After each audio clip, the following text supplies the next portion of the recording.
Volkswagen presenterar i september månad spildenutja VW Golf i Reykjavik i Islande.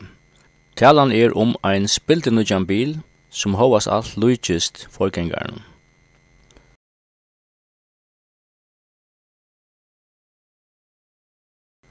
Volkswagen-bilen vid tyska nummerplaten sås atter i gøtemynden i Reykjavik da Volkswagen presenterar av nutja VW Golf for motorjournalisten ur öllun heiminum fra 8. til 26. september.